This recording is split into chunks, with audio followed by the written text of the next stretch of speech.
Hi friends, ಎಲ್ರಿಗೂ ನಮಸ್ಕಾರ. ನಾನು ಈ ದಿನ ಮಾರ್ನಿಂಗ್ ಬ್ರೇಕ್ಫಾಸ್ಟ್ಗೆ ಒಂದು ಡಿಫ್ರೆಂಟ್ ಆಗಿರೋ ರೈಸ್ ರೆಸಿಪಿನ ನಿಮ್ಮ ಜೊತೆ ಶೇರ್ ಮಾಡ್ಕೋತಾ ಇದ್ದೀನಿ. ಏನಪ್ಪ ಅದು ಅಂದರೆ ಕ್ಯಾಬೇಜ್ ರೈಸ್.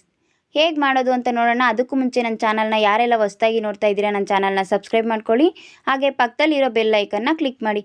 ಬನ್ನಿ ಹಾಗಾದರೆ ಕ್ಯಾಬೇಜ್ ರೈಸ್ ಮಾಡೋದು ಹೇಗೆ ಅಂತ ನೋಡೋಣ. ಸ್ಟವ್ ಮೇಲೆ ಕಡಾಯಿ ಇಟ್ಕೊಂಡಿದ್ದೀನಿ. ಕಡಾಯಿಗೆ 4 ಟೇಬಲ್ ಸ್ಪೂನ್ ಎಣ್ಣೆ ಸೇರಿಸ್ಕೊಂಡಿದ್ದೀನಿ. ಎಣ್ಣೆ ಬಿಸಿ ಆದಮೇಲೆ ಸಾಸಿವೆ ಸೇರಿಸ್ಕೊಂಡಿದ್ದೀನಿ. ಹಾಗೆ ಒಂದು 1/4 ಟೇಬಲ್ ಸ್ಪೂನಷ್ಟು ಜೀರಿಗೆ ಸೇರಿಸ್ಕೊಂಡಿದ್ದೀನಿ. ಹಾಗೆ ಒಂದು 8-10 ಎಸಳು ಕರಿಬೇವನ್ನು ಸೇರಿಸ್ಕೊಂಡಿದ್ದೀನಿ. ಒಂದು 4 ಹಸಿಮೆಣಸಿನ್ಕಾಯಿನ ಒಂದು ಮೆಣಸಿನ್ಕಾಯಿ 2 ಭಾಗ ಆಗೋ ರೀತಿ ಕಟ್ ಮಾಡಿ ಸೇರಿಸ್ಕೊಂಡಿದ್ದೀನಿ. ಮೀಡಿಯಮ್ ಸೈಜ್ 2 ಈರುಳ್ಳಿನ ಸ್ವಲ್ಪ ಉದ್ದುದ್ದಕ್ಕೆ ಸಣ್ಣದಾಗಿ ಕಟ್ ಮಾಡಿ ಇಟ್ಕೊಂಡಿದ್ದೆ ಸೇರಿಸ್ಕೊಂಡಿದ್ದೀನಿ. ಸ್ವಲ್ಪ ಕಲರ್ ಚೇಂಜ್ ಆಗೋವರೆಗೂ ಫ್ರೈ ಮಾಡ್ಕೋಬೇಕು. ನೋಡಿ, ಈಗ ಕಲರ್ ಚೇಂಜ್ ಆಗಿದೆ. ಮೀಡಿಯಮ್ ಸೈಜ್ ಒಂದು ಟೊಮೊಟೊ ಹಣ್ಣನ್ನು ಸ್ವಲ್ಪ ಸಣ್ಣದಾಗಿ ಕಟ್ ಮಾಡಿ ಇಟ್ಕೊಂಡಿದ್ದೆ. ಟೊಮೊಟೊ ಹಣ್ಣನ್ನು ಸೇರಿಸ್ಕೊಂಡಿದ್ದೀನಿ. ಒಂದು 2ರಿಂದ 3 ನಿಮಿಷ ಮೀಡಿಯಮ್ ಫ್ಲೇಮಲ್ಲಿ ಫ್ರೈ ಮಾಡ್ಕೊಂಡಿದ್ದೀನಿ. ಟೊಮೊಟೊ ಸ್ವಲ್ಪ ಸಾಫ್ಟ್ ಆಗೋ ರೀತಿ. ಹಾಗೆ ನಾನು ಒಂದು 5 ಎಸಳು ಬೆಳ್ಳುಳ್ಳಿ, ಒಂದು ಅರ್ಧ ಇಂಚು ಶುಂಠಿನ ಸಿಪ್ಪೆ ತೆಗೆದು ಜಜ್ಜಿಟ್ಕೊಂಡಿದ್ದೆ. ಆ ಶುಂಠಿ ಮತ್ತು ಬೆಳ್ಳುಳ್ಳಿ ಜಜ್ಜಿರೋ ಅಂಥದ್ದನ್ನ ಸೇರಿಸ್ಕೊಂಡಿದ್ದೀನಿ. ಹಾಗೆ ಒಂದು 100 ಗ್ರಾಮಷ್ಟು ಕ್ಯಾಬೇಜನ್ನು ಸೇರಿಸ್ಕೊಂಡು ಚೆನ್ನಾಗಿ ಫ್ರೈ ಮಾಡ್ಕೊತಾ ಇದ್ದೀನಿ. ಇದನ್ನು ಒಂದು ಮೀಡಿಯಮ್ ಫ್ಲೇಮಲ್ಲಿ ಒಂದು 7ರಿಂದ 8 ನಿಮಿಷ ಚೆನ್ನಾಗಿ ಫ್ರೈ ಮಾಡ್ಕೋಬೇಕು. ನೋಡಿ, ಈಗ ಚೆನ್ನಾಗಿ ಫ್ರೈ ಆಗಿದೆ. ಈಗ ನಾನು ಒಂದು 1/2 ಟೇಬಲ್ ಸ್ಪೂನಷ್ಟು ಧನಿಯಾ ಪೌಡರ್ನ ಸೇರಿಸ್ಕೊಂಡಿದ್ದೀನಿ. ಒಂದು 1/4 ಟೇಬಲ್ ಸ್ಪೂನಷ್ಟು ಅಚ್ಚ ಖಾರದ ಪುಡಿ, ನೀವು ಖಾರ ನೋಡಿಕೊಂಡು ಸೇರಿಸ್ಕೊಳ್ಳಿ. ಒಂದು 1/2 ಟೇಬಲ್ ಸ್ಪೂನಷ್ಟು ಗರಂ ಮಸಾಲ, ಒಂದು 1/4 ಟೇಬಲ್ ಸ್ಪೂನಷ್ಟು ಅರಿಶಿನ, ಹಾಗೆ ರುಚಿಗೆ ತಕ್ಕಷ್ಟು ಉಪ್ಪನ್ನು ಸೇರಿಸ್ಕೊತಾ ಇದ್ದೀನಿ.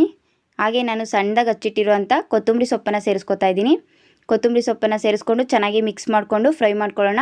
ಲೋ ಫ್ಲೇಮಲ್ಲಿ ಇಟ್ಬಿಟ್ಟು ಚೆನ್ನಾಗಿ ಫ್ರೈ ಮಾಡ್ಕೊಳ್ಳಿ. ನಾವು ಸೇರಿಸಿರೋಂಥ ಮಸಾಲೆ ಎಲ್ಲ ಸ್ವಲ್ಪ ಹಸಿ ವಾಸನೆ ಹೋಗಬೇಕು. ಹಾಗೆ ಸ್ವಲ್ಪ ಎಣ್ಣೆ ಬಿಡೋ ರೀತಿ ಫ್ರೈ ಮಾಡ್ಕೋಬೇಕು. ನೋಡಿ, ಈಗ ಚೆನ್ನಾಗಿ ಎಣ್ಣೆ ಬಿಡ್ತಾ ಇದೆ. ಈ ರೀತಿ ಫ್ರೈ ಮಾಡ್ಕೋಬೇಕು. ಲೋ ಫ್ಲೇಮಲ್ಲಿ ಒಂದು 2 ನಿಮಿಷ ಫ್ರೈ ಮಾಡಿಕೊಂಡ್ರೆ ಸಾಕಾಗುತ್ತೆ. ಹಾಗೆ ನಾನು ಸೋನಾ ಮಸೂರಿ ಅಕ್ಕಿಯಲ್ಲಿ ಒಂದು 200 ಗ್ರಾಮ್ ಸೋನಾ ಮಸೂರಿ ಅಕ್ಕಿಯಲ್ಲಿ ಅನ್ನ ಮಾಡಿಟ್ಕೊಂಡಿದ್ದೆ. ಆ ಅನ್ನನ ಸೇರಿಸ್ಕೊತಾ ಇದ್ದೀನಿ.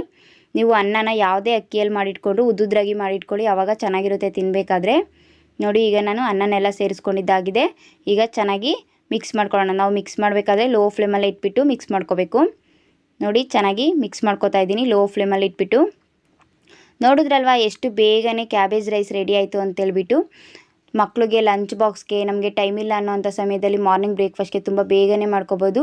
ಮಾಡೋದು ತುಂಬ ಸಿಂಪಲ್, ಟೇಸ್ಟು ಅಷ್ಟೇ ತುಂಬಾ ಚೆನ್ನಾಗಿರುತ್ತೆ. ಹಾಗಾದರೆ ನೋಡಿದ್ವಲ್ವಾ ಕ್ಯಾಬೇಜ್ ರೈಸ್ ಮಾಡೋದು ಹೇಗೆ ಅಂತೇಳ್ಬಿಟ್ಟು.